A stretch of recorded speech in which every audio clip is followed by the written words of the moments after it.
In one of my old videos in which I was reviewing a game with a Napoleonic theme, I remember I said that I'm not much of a Napoleonic player. I hadn't played many Napoleonic games up to that point. And recently a viewer of my videos left a comment to one of my videos in which he said, "Funny you said that thing that time, because it turns out that the Napoleonic games are those that receive more love from you." And that got me to think, well, yeah, actually, it just so happens that three of my favorite game systems ever of all times have Napoleonic themes, and these are Napoleonics 20 by Victory Point Games, and then recently also by GMT, Commands and Colors Napoleonics by GMT, and the Days of Glory system that has that includes many battles that have been published in different places. Some by the magazine, by the French wargame magazine by Victis, some by independent publishers, but Days of Glory. This is one of my favorite game systems, and today we're going to talk about the new game in the system just released, La Berezina 1812. The topic is pretty self-explanatory when you know the title. The game deals with the maneuvers and the fights that went around the Berezina River in 1812 during the Napoleonic campaign, as Napoleon was trying to cross the Berezina with his army. The Berezina wasn't that easy to cross at that time, with dangerous pieces of ice coming down, walking through a ford was usually a bad idea, no bridges available, a lot of bad stuff, and Russian armies coming from all directions. The game depicts precisely this situation. Let me show you the map and let me tell you about the way in which this new chapter of the series works. Here you see the map for the game. It is printed on paper. At first glance, it looks a little drab. The colors may look a little drab. But on the other hand, it is, I think, pretty thematic. You have all of these cold colors that give you a sense of the environment as it was. Here on the left side of the board, there are a lot, and I mean a lot, of wood hexes. And there's no denying that they make the board look a little busy on this side of the board. But again, very thematic again. Definitely it reminds you that the action there is taking place in the woods. They're not just saying it is not just a generic green hex on the board. The trees are there. The game comes with 6 scenarios. The first 5 scenarios depict specific moments of the battle, and then you have scenario 6 that connects together scenario 4 and scenario 5. And scenario 6 is the one that you see set up here. Also, the setup is the same as you have in scenario 4, because scenario 6 does start with scenario 4, and then it simply bleeds into scenario 6. Scenario 4 and Scenario 6 start the day before the last day of the battle, and it starts fairly late in the day. That is the turn marker. And in fact, you probably can see under the reinforcement piles that are already placed there that here turn boxes become dark blue. Those are night turns. So scenario 4 is mainly a night scenario. Most of the turns in the game are night turns, and it ends at the end of the night. And then scenario 5 starts from there and continues until the end of the last day of the battle. And scenario 6 just has some minor adjustments to create the connection between scenario 5 and scenario 4. Both in scenario 4 and in scenario 6, there isn't going to be much activity on the west side of the board during the first day of the battle. On the west side of the Berezina, in fact, formations will not have activation markers placed in the randomizer at the beginning of the game. All of the activation markers for those formations, both French and Russian, once are left out of the cup. Players can put some of those activation markers in the cup each turn. However, they can also choose to place more, but if they do so, if they want to speed up things, on the west side of the Berezina, then they have to give victory points to the opponent. And you may have noticed that here, as a randomizer, I'm using a Russian doll because it seemed particularly appropriate given the theme of the game. Back to the map, as you can see, the map is crossed by a thin blue line, which is somewhat unassuming. Probably what you're seeing much better is this other line of X's here, which represents the marshes surrounding the Berezina. The Berezina itself is this smaller line here, and even though it looks unassuming on the board, trust me, that is going to be the protagonist of the game, your main enemy or your main ally, depending on the circumstances. Now, Scenario 4 and therefore Scenario 6 start when the majority of Napoleon's army has already crossed the Berezina. They're already on the west bank of the river, and a small rear guard of French units has been left behind. Here in the south, there is a group of Russian units, a fairly large group of Russian units, and here you have a smaller group of Russian units. These are going to be the main protagonists for the Russians at the beginning of the game. Not many Russian units start the game on the board. The vast majority of the Russian units enter as reinforcements. So this group at the beginning of the game may choose to join with this other group and try to attack the main army, or they may cross the river and they may try to defeat this group of French units here. This group actually is pretty prone to defeat. They're pretty discouraged already. It is not going to be hard for the Russian player to force them to surrender. How so? There is a special rule here that says that if that group is demoralized, the French player can choose to let it surrender to the enemy. Then you remove all of that group from the board. You give victory points to the opponent, but the advantage is that two groups belonging to the Russian army are going to be inactive for a period of time because they're busy taking care of their new prisoners. I was talking about reinforcements. I already placed them around the board by the X's where they will enter. As you can see, some reinforcements will enter the board from the south, but the vast majority of Russian forces in the game are going to enter from that area there.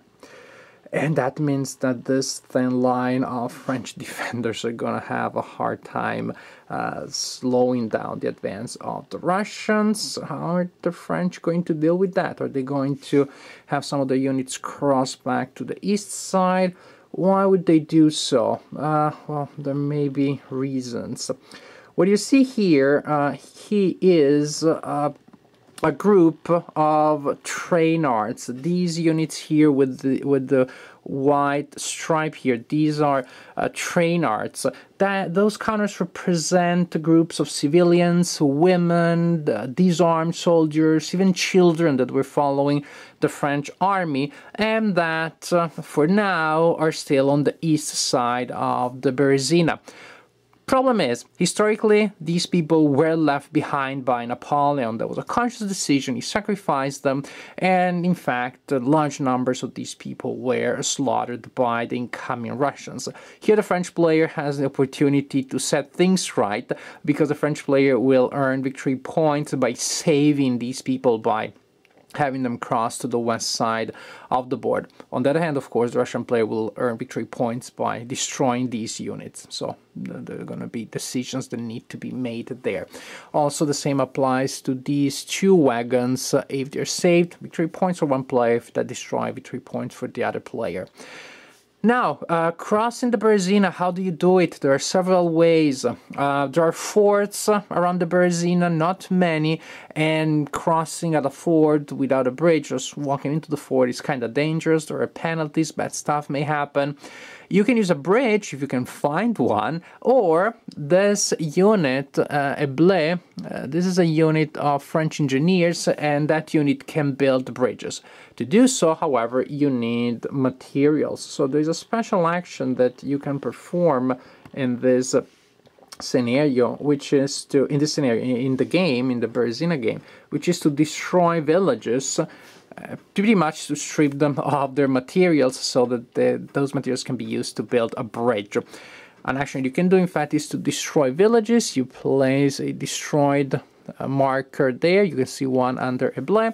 And then if two such destroyed villages are within 15 axes of where a blade is, and a blade is in front of a fort in the Berezina, then he can build a bridge.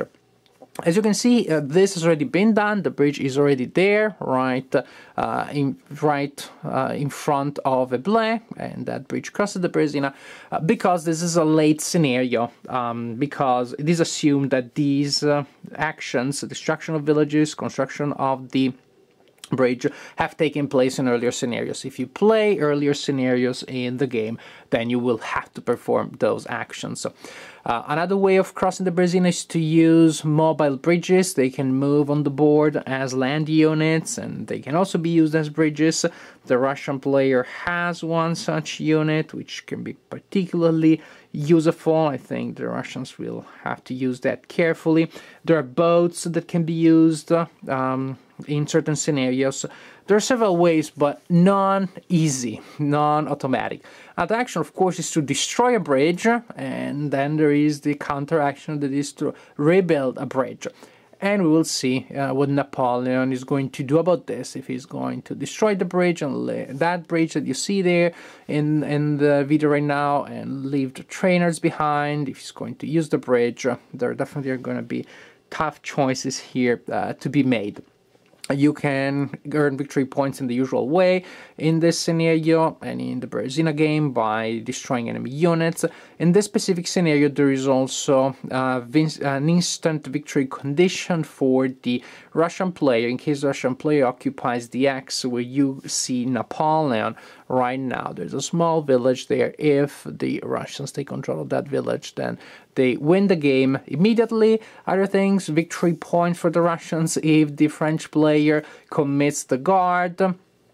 Different choices are possible. There are actually many ways in which victory points can be earned, lost, given to the opponent here. And I think that victory conditions are cleverly designed here because they force the players to confront with the historical reality of the events. They can set things right. They can follow historical lines. They can try to improve on what happened historically, taking advantage of what they know, of course, but that when you do that, when you're playing not historically to take advantage of certain things, then there are penalties that you're facing because you have to give victory points to the opponent. A lot of smart things have been taken into account and made part of the design here.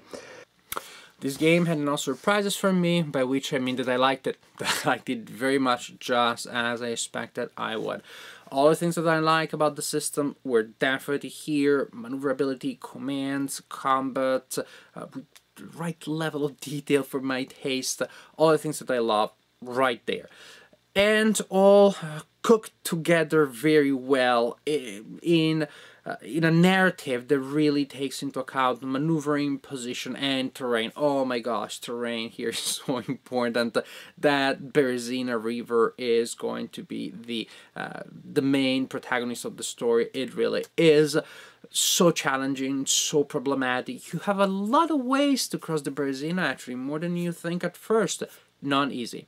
None that is a no-brainer. There are ways in which you have to do it, costs that you have to pay, dangers that you have to face, planning that you have to do, and while you're doing that and trying to figure out where and when and how to cross the Berezina, you also have to try to figure out what the other side is doing about that.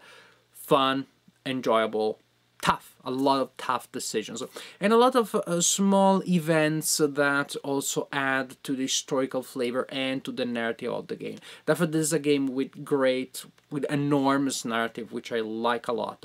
I'm not sure that this is the ideal game to get started with the Days of Glory system, just because of all of these little thingies here and there that you have to remember that are added to the standard core rules. In particular, many ways in which victory conditions can be manipulated, victory points can be lost or gained. Just a lot of things that you have to take into account on top of the regular standard ways in which you can earn victory points. I don't know, I think that may be a little distracting for a new player, even though I read in the scenario book that one of the scenarios is very small, simple. It is pretty much an exercise, a training exercise to learn the rules.